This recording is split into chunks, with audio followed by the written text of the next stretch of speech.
Hello, and welcome to AI Insights, the Executive Brief. I'm Ben's AI avatar, and I'm excited to introduce this engaging episode where Ben Bohman himself sits down with Brad LaPorte, Chief Marketing Officer at Morphisec. I have like an extra chromosome where I'm just a full-on geek.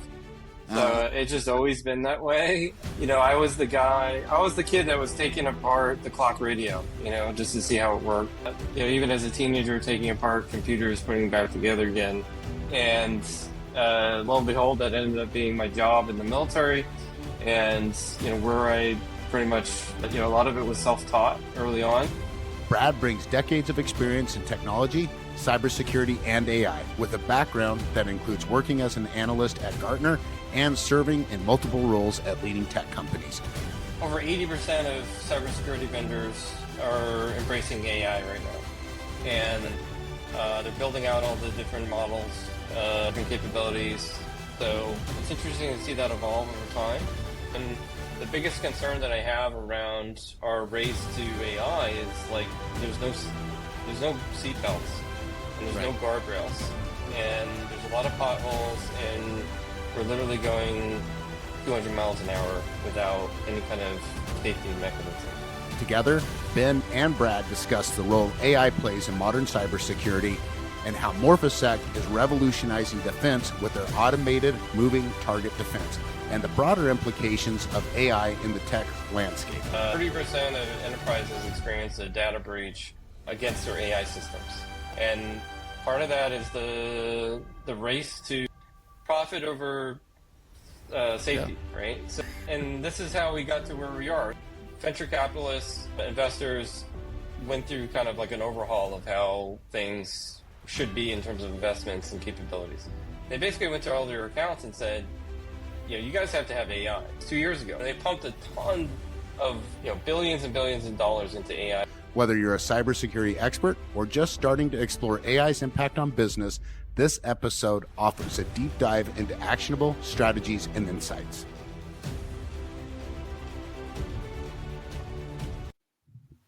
Hello, everyone. Welcome to AI Insights, the Executive Brief. This week, I have Brad LaPorte. He is the Chief Marketing Officer for Morphisec. Right there. It's even on his shirt. It's perfect. So, I dressed up today. Thanks. And now I know. So Brad, you also have you have an extensive technology background. Also, you worked as an analyst for Gartner as well. But go ahead and kind of introduce yourself, your role with Morphisec, kind of where you're at now, and then we'll go from there. Yeah, thank you. So, Chief Marketing Officer at Morphisec, been working with the company on and off for the past 5+ years in multiple different roles. Rejoined the team after being a consultant a few years ago as the Chief Marketing Officer and the CMO and the head of go-to-market and strategy for the team back in February. So going on, 6-7 months now. Just helping the team evolve and kind of get to the next stage. So kind of in terms of my background, 20 years of cybersecurity experience and tech experience. Started off as an Army officer, a U.S. Army officer, doing cybersecurity for the military intelligence, where I got first introduced to AI and all the cool things that the military and Department of Defense and three-letter agencies play around with that you don't get to kind of hear about unless it's on a spy movie. And then Dell SecureWorks worked extensively with their AI system and machine learning models, especially in the early days, as that worked out over time. And then IBM, Watson, an integration into cybersecurity, and Watson for X-Force and QRadar now, and all the branding that's there. And then, effectively analysts at Gartner, covering a whole slew of different topics, including obviously AI and cybersecurity and endpoint security and a whole slew of different things. So thanks for having me. Yeah, of course. What I love too is like your background and that you talk about AI and artificial intelligence, and it wasn't just this year, right? So AI has been around for longer than just this year. So I think some people miss that. Like, hey, it's brand new. No, it's been around for a minute. I grew up with Terminator movies and Skynet and all the futuristic stuff, and I love it. It's always been a hot passion for me, and it's really exciting to see how things have evolved really over the past, you know, Yeah. it seems almost daily now, but over the past, really over Sure. the past 2 years, I mean, it's just completely exploded in terms of capabilities and potential. Yeah. So was technology always an interest of yours? I was never really interested in tech or computers until suddenly I decided to take a computer class. Then I got interested. Was cybersecurity always an interest? Were you always tinkering with things? Like, how did you get into tech? Like, what was that? Yeah, actually, I think it's genetic. I have like an extra chromosome where like I'm just a full-on geek. Uh, So it's just always been that way. I was I was the kid that was taking apart the clock radio, just to see how it worked. okay. It's taking apart, even as a teenager, taking apart computers, putting them back together again. And lo and behold, that ended up being my job in the military. And, where I pretty much, a lot of it was self-taught early on, Sure. because 20 years ago, even 10 years ago, you couldn't even get a degree, and like you can get a degree in like computer science and some of the Right. tech space and all that, but the really everything was really vocational. It was certification driven. You had to like pay a lot of money to get, that specific book by that specific, you know, renowned author, and by the time you finished reading it, it was already out of date. So, and part of my career, I actually worked with a lot of different universities to help build out those programs, going back, 14 years. So you're talking 2010 to 2016 explicitly, and working with like Rochester Institute of Technology, University of Rhode Island, Mm, tons of different universities to kind of build out the programs that are in place today. right. What was your experience like in the Army? So my wife's ex-military. She was a combat engineer in the Army. Spent a couple years in Korea, and it seems like things aren't always the smoothest flowing or the best implementation. Yeah, What was the good yeah. things in the? I mean, obviously, it had to be a different experience from technology. What was the good and the bad of what you learned? I mean, from a tech standpoint, Yeah. with the So, best worst experience in my life, that I would never want to do again. That's how I summarize my military experience. I was in for 10 years. Definitely got to see a lot. Traveled all over the world, and what kind of blew my mind was really where that $1 trillion defense budget goes towards, because right. we got to play with a lot of cool toys. We had the equivalent of Google Earth like years before Google Earth came out, Yeah. and some of the kind of stuff that came out with some of the leaks that occurred in 14 years ago or so, that are now being shined to light. Those are kind of the toys that we got to play with, Yeah. especially with the three-letter agencies and all of that. And it was kind of wild in terms of, yeah, like some of those spy movies really got it right. Uh, Yeah. and it was, yeah, super interesting, and it was quite crazy how, like, a lot of the stuff. I can talk about the unclassified stuff, and Right. like going back 20 years ago, like we were able to see like rooftops and satellite imagery and geospatial stuff that like Yeah. now people like take it for granted because we have we have Right. Google Earth. I mean, yeah, everything, the whole, if you want to go look at someone's backyard right now, you just go on like Zillow and you can see someone's like, You zoom in, you right? see, Zoom you can get a virtual tour of their house now. But like, you Right. think about where you were 20 years ago. I mean, you're talking like MySpace was cool. People used uh, MapQuest to get to the mall. Right. Yeah, in the military, we had the not only the capabilities to like literally zone in on terrorists like compounds, and being able to see troops walking around. I mean, it was absolutely Mm. crazy. Not only satellite and geospatial stuff, but obviously all the UAV feeds and all the drone feeds and things that were like light years ahead of the capabilities that we can do now. And Yeah. I mean, you're talking easily, I mean, decades ahead of everybody else, and stuff that Yeah. just doesn't get shared with the major population because of some of the stuff that's there. I mean, working closely with like DARPA, which is the research division of the Army, Hmm. and some of the other adjacent organizations, it was, I mean, sum it up with a Rhode Island accent, it was wicked cool.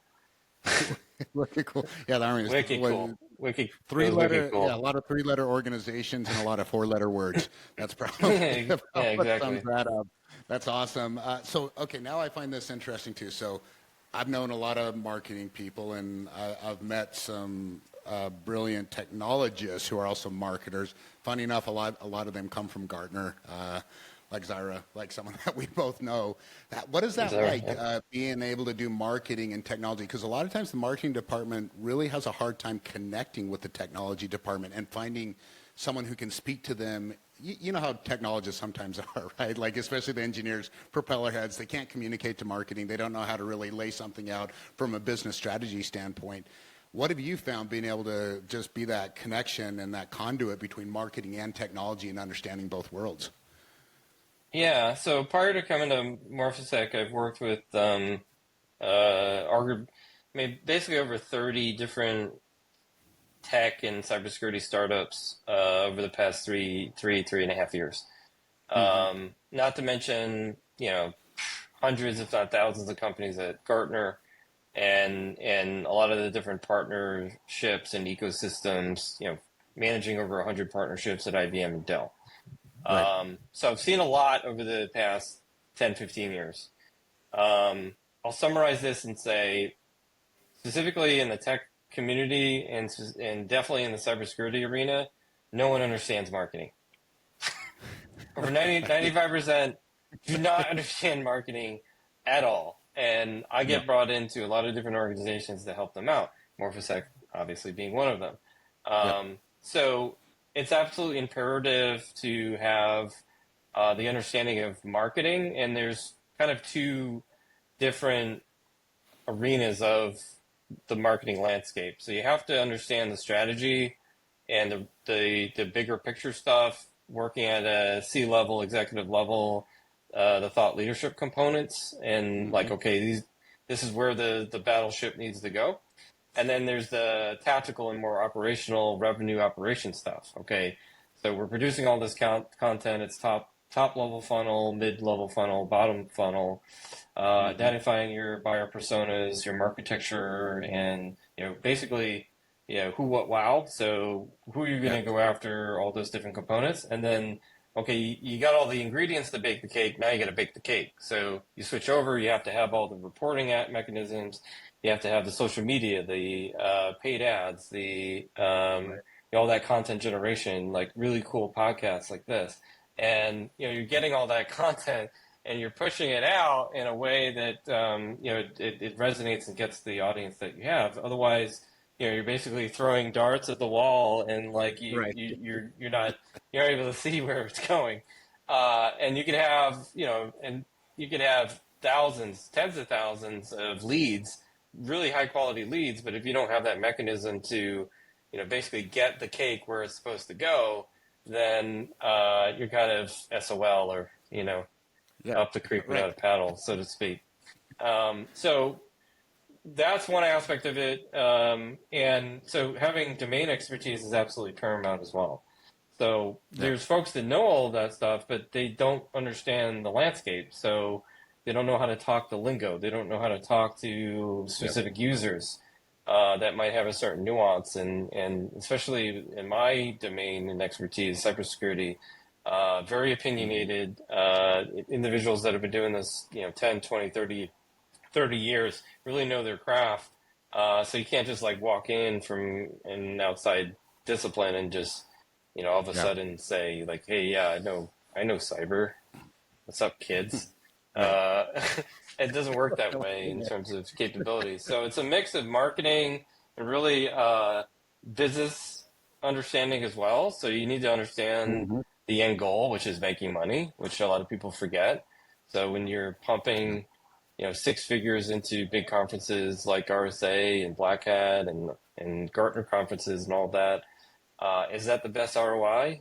Is spending 30, 50, maybe 100 grand on paid media when you haven't defined your ICP really a good idea? Um, Hmm. Things like that. I've seen marketing teams just chew through budget like absolute madness and then cut it Right. by 90% and go like completely inverted.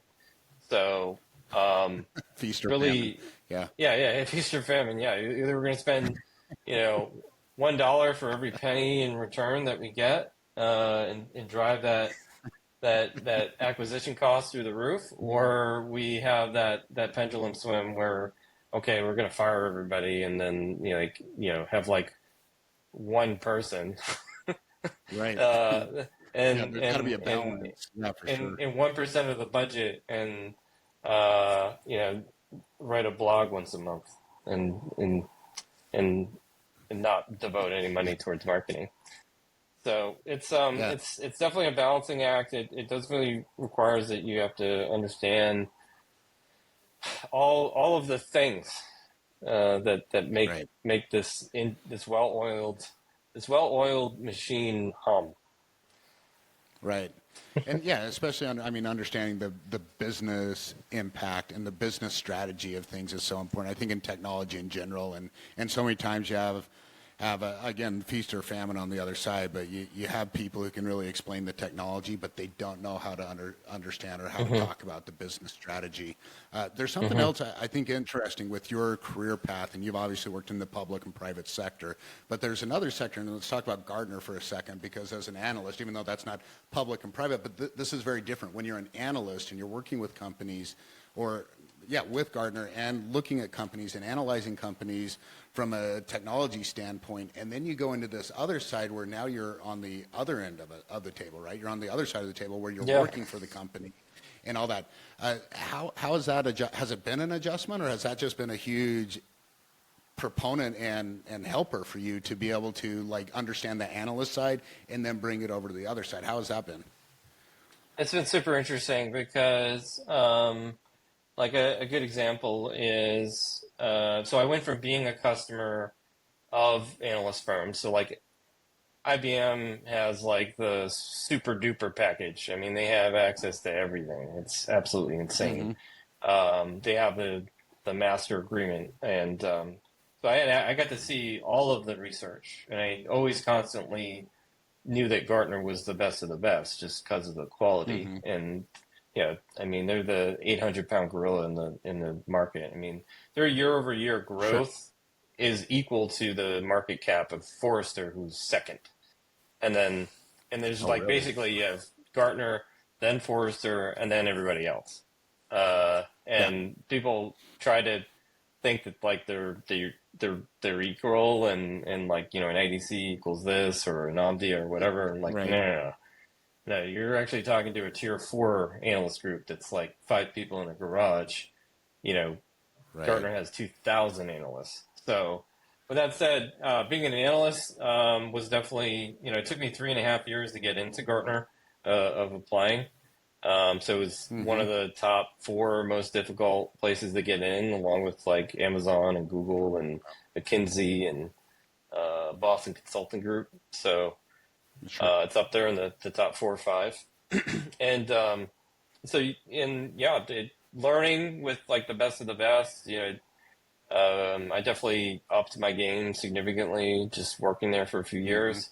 And then now that I'm on the other side, I can help the family and friends network on how to navigate the Gartner, because unfortunately, like Gartner could actually achieve 10x if they just like communicated how to actually work with Gartner. Like Mm. that's their biggest weakness, is like how to actually use it effectively. How to Right. properly brief a Gartner analyst, how to use and read the research. Most people don't even know how to properly read a Magic Quadrant, and a lot of people don't even know that there's a critical capabilities document that comes with every Magic Quadrant. And that's like, one's the business doc, which is the MQ, and then there's the technical component, which is the critical capabilities. And Yeah. most people don't know how to read a hype cycle or a lot of the reports that are there. There's no real Yeah. documentation on how to do that. And a lot of the account executives that I've worked with over the years, like I had to kind of tell them how to do their job.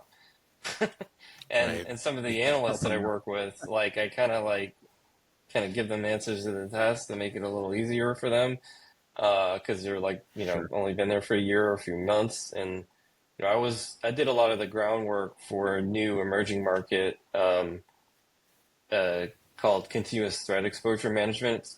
It's basically Yep. a replacement to traditional vulnerability management. So you think vulnerability Sure. scanning, like companies like Qualys, Tenable, Rapid7 are the big three there. It's really evolved over time and identified some weak signals, back in some of the research I was doing in 2019, and created, kind of that category and some of the subcategories of that, and some of the groundwork for that. And and now I'm working with Morphisec. We have our own adaptive exposure management technology that maps to that framework, and combating ransomware and some other core use cases. And I'm briefing the analysts on this stuff, and it's like they've been doing it for 5 months, and I've been doing it for 5 years. So it's kind of like it's really Right. interesting to kind of work through Helping them that, out. and it's like I kind of have Yeah. to like educate them. It's like, well, this is kind of how it all started. Yeah. So Yeah. So interesting. So now this is a great segue into Morphisec and what you guys are doing over there. So right now in cybersecurity and AI, I think there's a lot of similarities, not so much in the technology, but just in what's happening with cybersecurity and AI. But there's this what I call vendor fatigue. We have alert fatigue, we have all this other kind of fatigue, but there's vendor fatigue right now in the market where there's so many vendors and having a hard time to differentiate themselves. But Morphisec, I like that you're taking that CTEM approach. Then you're going off that model, but then it seems like you're either automating or you're expanding or expounding upon that model. Are you from a SIM to EDR to MDR to like XDR, like everything in between, or is it really just the exposure management portion that you're focused on? So yeah, let's dive into what you guys are doing over there and how you're separating you apart from everyone else. yeah. So we are a dedicated solution to putting a stop to ransomware, and actually stopping advanced attacks that bypass other systems. So we simplify that by saying we give basically peace of mind, or we're that missing layer or that safety net when all Hmm. else fails. So what happens when someone breaks into your house and they cut the wire to the security camera?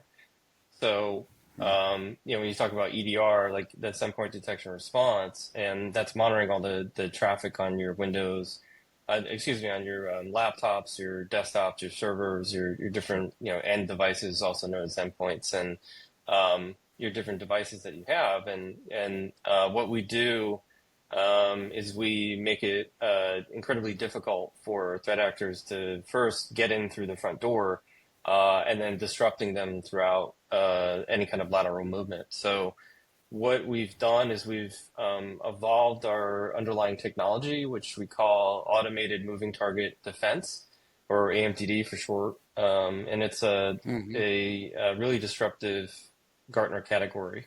And how it works is we're constantly morphing the underlying attack surface. So if you think of, okay, well, you're going to break into someone's house. You're going to walk through the front door, and you're going to go to the master bedroom, get the safe, get the money, and leave.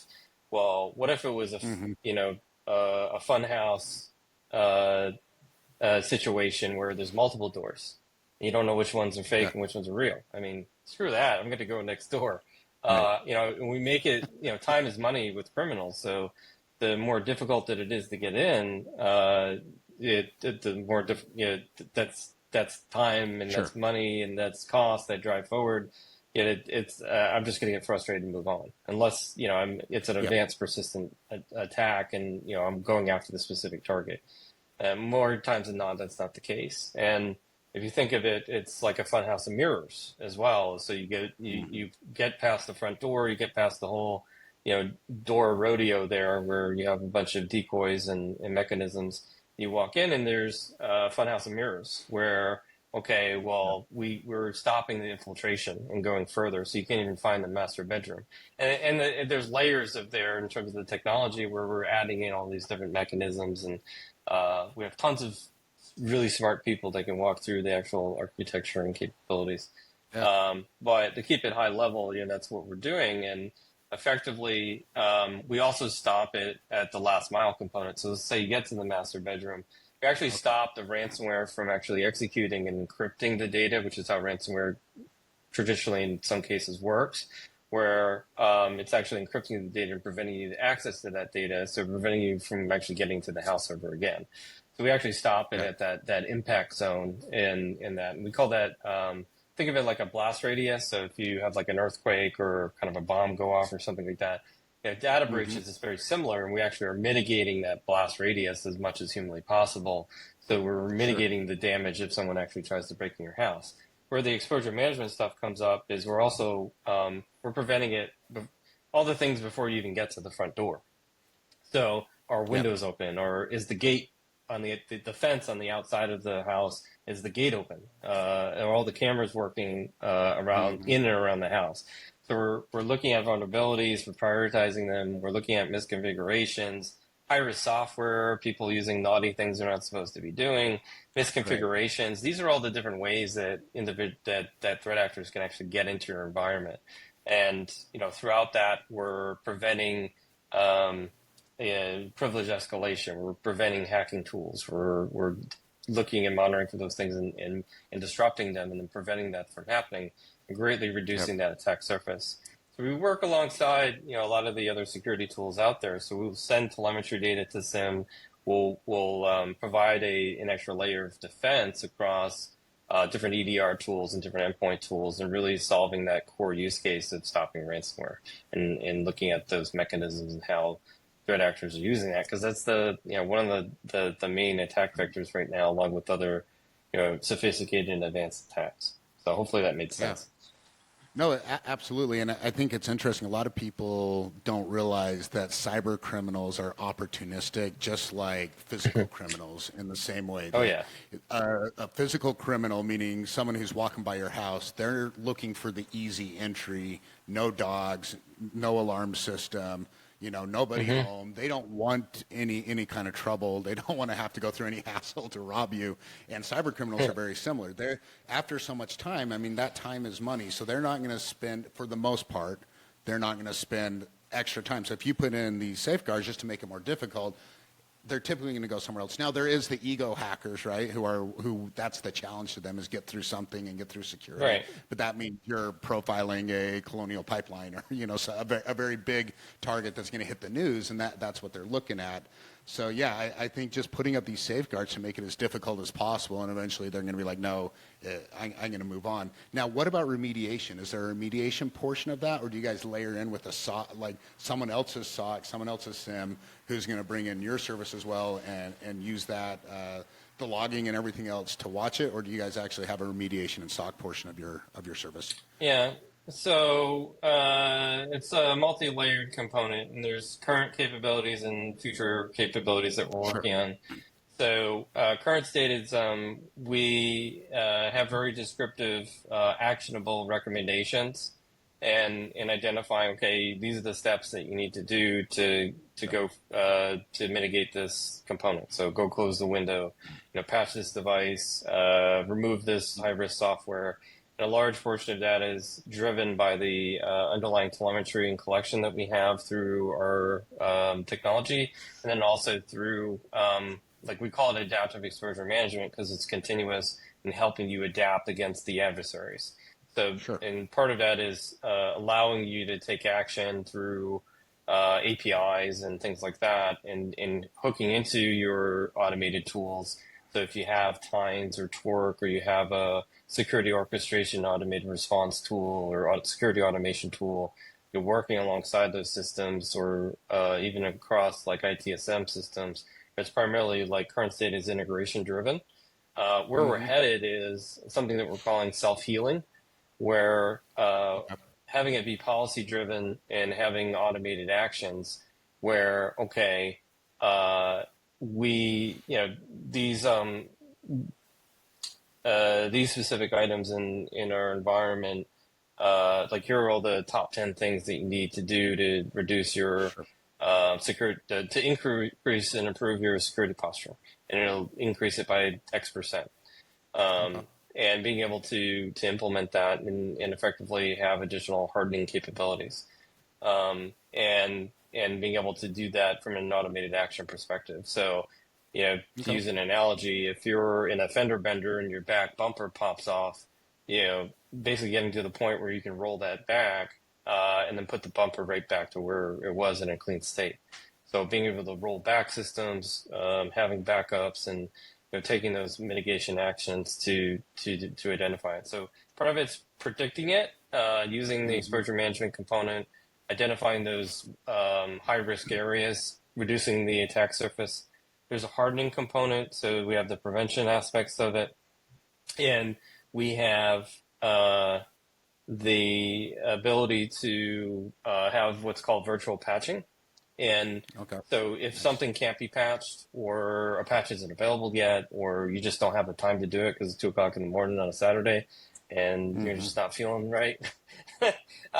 And, so the good news is the automated moving target defense capabilities gives you that ability to kind of I don't want to say take your time, but, it gives you that buffer of those disruptions and the morphing capabilities to allow you to have the virtual patching component where you're hardening systems, so it doesn't need to be patched right away. And then the detection mechanism, so getting into the additional analytics and insights into that, identifying things.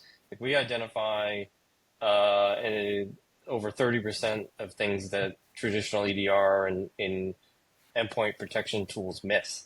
So we're identifying all the things that people can't find. Just the way that our telemetry works and our technology works. And then Yeah. last is the response aspect of it, where we also have our own incident response team. In the event that things get past the multiple layers of defense that we have in place, we also have IR components. So if someone's already had a data breach and then they pull us in, during the breach, because we can help with that disruption. So if they're in the house, we can at least prevent them from getting to the master bed, to the safe or into the master bedroom, or basically moving laterally and persisting in the home or in your environment until then. Sure. Are you guys leveraging MITRE for intelligence, or what kind of things are you guys leveraging for intelligence? Yeah, a large portion of it is our own intellectual property, and we have our own threat research team. And it's a very robust team, and we have 2 of the top 10 Microsoft Outlook vulnerability researchers in the world on our team. Oh, So okay. pretty good ratio. I'll take it. Yeah. Michael Gorlick and our CTO leads that team, and it's one of the best research teams that I've ever worked with. And we're constantly sending out new research. I mean, we just identified a new ransomware group actually this week, in terms of, and we'll have things coming out soon about that, and some other elements that are there. We have partnerships that we contribute to, so it's a community-driven. Threat intelligence isn't a lone wolf angle anymore. Sure. So we work closely with other threat intelligence groups and information sharing. We absorb, so we use some technology on the back end. So our bread and butter isn't like dark web monitoring, but we leverage that information. So we leverage technology on the back end to collect that telemetry data and kind of correlate it with some of the things that we're seeing, amongst many other things. We could have a whole podcast just on that alone, but Right. Oh, there's a lot of information sharing and capabilities, a whole ecosystem in terms of how we do that. And it's not an event, it's a process, and it's an ever evolving process as well in terms of our capabilities and things that we're looking for out there in the wild. Yeah.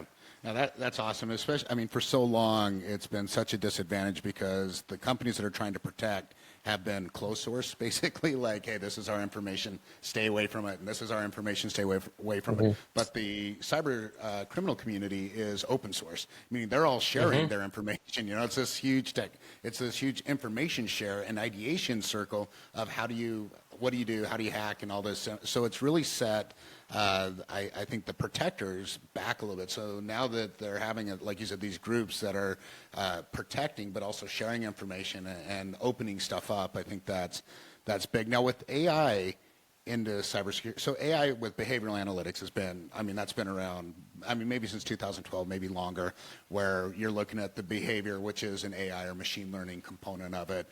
Plus, when you're getting into the amount of threats that you guys are detecting and your knowledge base, being able to use, you know, the like this big data, deep learning and things like that, which is another AI component. Is there anything specific that you guys are doing with AI right now? What are you seeing the impact? It'll be two parts also. What are you seeing the impact of AI right now in cybersecurity? Is that a fair question? Does that make sense? Yeah, it makes 100% sense. Short answer is we are in a scenario where it's machine versus machine. So if we think of the way that so over 80% of cybersecurity vendors are embracing AI right now, and they're building out all the different models, different capabilities, Copilot, generative AI, embedding that into their, leveraging OpenAI and large learning modules and capabilities, and even getting more surgical with small learning models as well. So it's interesting to see that evolve over time. And what we actually do and kind of where our value prop is we don't use AI. So in the event that your model falls down, or it's poisoned, or it's circumvented, that's a big risk right now. And the biggest concern that I have around our race to AI is like there's no seatbelts and there's no guardrails and there's a lot of potholes and we're literally going 200 miles an hour without any kind of safety mechanism. And it's kind of crazy in terms of how quickly we're getting there. And over 80% of these cybersecurity companies are investing, and they're not really it's profit over safety, unfortunately. And you think of like managed services and extended detection response and SIM and some of these central repositories. The embracement of platformization and moving towards like a single model. Like if you're standardizing on Microsoft, okay, your operating system is Microsoft, and they're doing your security, and now they're doing all your AI and analytics. Where's the defense in depth in there? And that's where a lot of organizations come to us, because when these models and this cat and mouse game is going back and forth where, okay, the defenders have their AI and their mechanisms, their defense capabilities, and then the threat actors have their automation, their AI and their capabilities, and then it's the cat and mouse game. Okay, well, you're going to hit a point of diminishing returns real fast, and it's going to be it's a really costly war over time. You need to have something that's adjacent from those models that basically allows you to hedge your bets. So when those models fail, we're there to protect you, and that's effectively what happens is these systems will get bypassed. If we pick on leading let's just say a leading EDR vendors using these behavioral and machine learning and artificial intelligence methodologies and the way that they do the detection mechanisms. I mean, you have to use it in terms of that's how the detection systems work. And it's you identify a bad thing, you write a detection mechanism to detect the bad thing, and then you upload it to the system, and then you rinse and repeat. Well, when you're using something like moving target defense, you have that kind of kaleidoscope. You have that funhouse of mirrors type analogy where you're constantly morphing the attack surface. It's separate from those models, and it provides that extra layer of protection and safety net.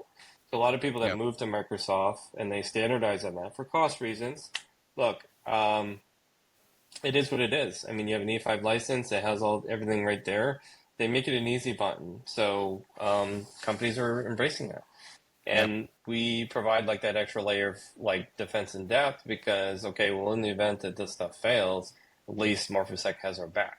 And that's it's a lifesaver, and that's kind of the testimonials that we have from all of our happy customers is that, we're watching their back, and they know that they sleep well at night.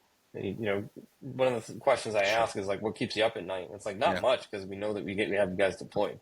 So I know I'm Right. not going to be on the front page. I'm not going to be on the front page of the newspaper tomorrow because you guys have our back.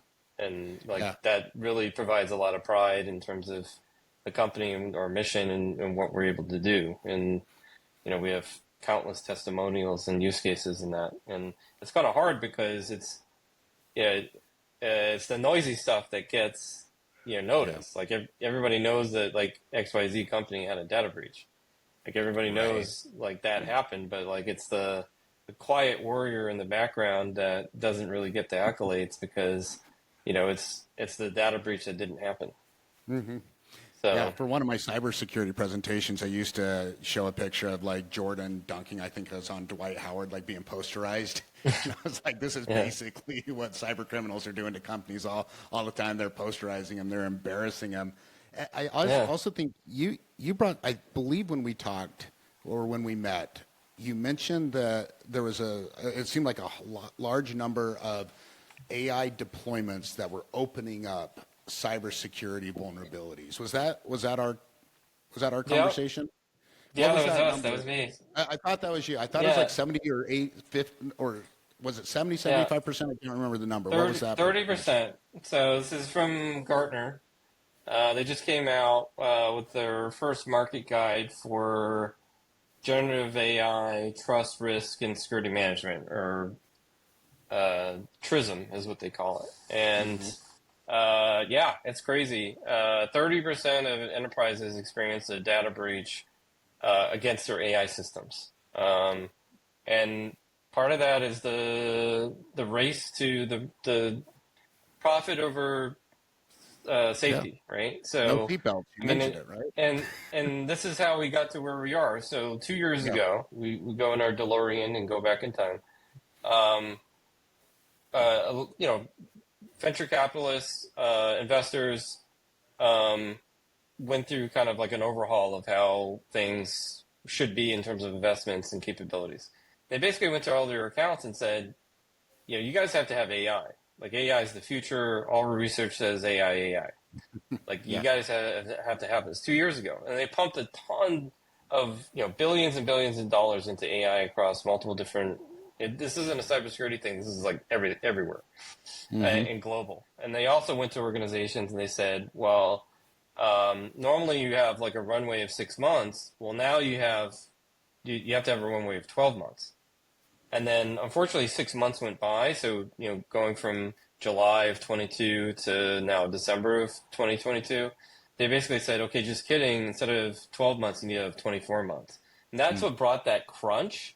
And that's why we Yeah. saw this retraction of spend.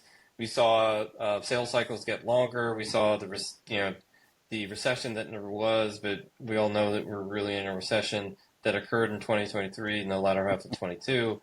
A lot of that, and that's what kind of drove forward a lot of the AI stuff is like, oh, how are we going to do this with humans? And like how it's just not scalable, and Yeah. not even getting into the fact of some underlying themes is like over half of the people out there want to quit their job. So there's this like mad Yeah. race towards, people are unhappy, and then companies are figuring out that humans are not as productive and efficient as they could be, Yeah. and AI is really the future and the answer.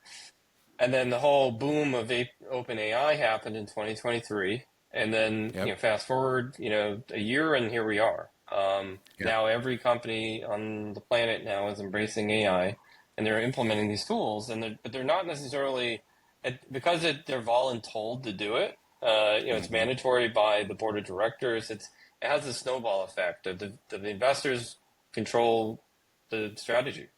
The Yeah. investors are on the board.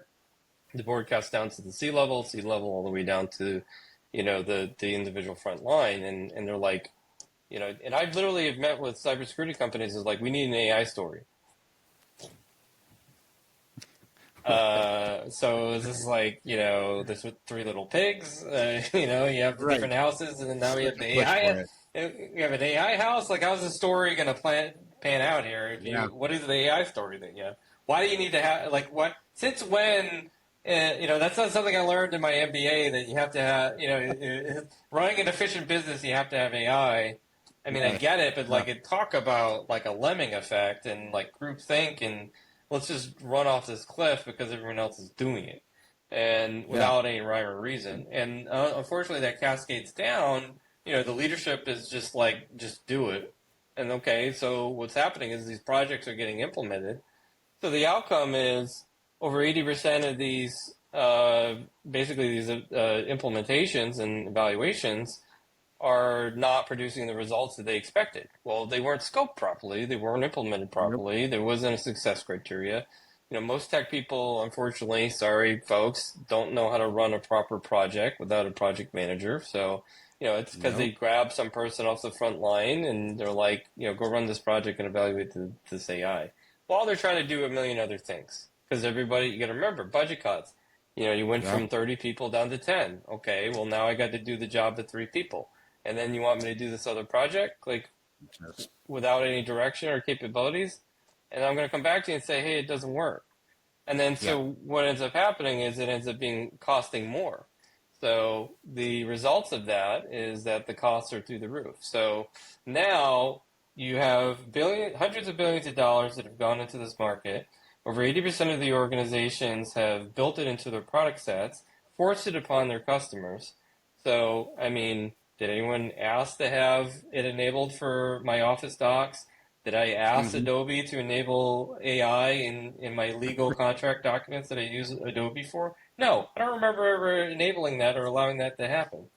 And then you start to get into the ethics components of like NVIDIA going out and scraping all of YouTube for learning modules. And then, I could list, 20 other examples of that So where much. it's Yeah. open season now because it's profit, profit, profit. And then, you have all these rush projects without any clear direction, and it cascades down. So now you have all these security holes because you've introduced this new attack surface that without any protection mechanisms, no seatbelt. And then when you go crashing into the wall, you wonder, why did I go through the windshield? Right. Right. Wow. And it's like, well, unfortunately, that's what happens when you're not properly scoping a project. And it's no different than like you're building a house. If you don't have blueprints and thoughts and budget and clear use cases and capabilities and all of that, of course you're not going to have a good time. Yeah, I think there's a This big is need to slow stuff down right now for sure. Like there's a big yeah. need to just. It doesn't mean don't implement AI. If there's a use case for it, there's an ROI, there's an efficiency gain, but slow it down. I mean, don't rush into it. It's such a good point. Hey, okay, we got to wrap up. I could talk to you probably for 5 hours. I think we've covered like 3 different subjects that could be a whole nother conversation of its own. So this has been fantastic. So yeah, we're going to have to do a round 2 for sure here coming up. But how do the people get a hold Pleasure. of you? How do people get a hold of Morphisec? How, like, just kind of close it out. Any last thoughts? Yeah, Brad LaPorte. I'm on LinkedIn. I'm on social media. That's the best way to reach out. The for Morphisec, just go to the website morphisec.com. There's a big button that says reach out to us. So that's probably the best way to get in touch with us in terms of capabilities. We also have our own LinkedIn. You can reach out that way as well. But appreciate the time. Great chatting. I also could talk about this for 5 hours or 5 days. So it's been wonderful. Absolutely, yeah. Thanks again, Brad. It's like your insights have been, I mean, really absolutely amazing and spot on. So thank you very much. Yep. Thanks.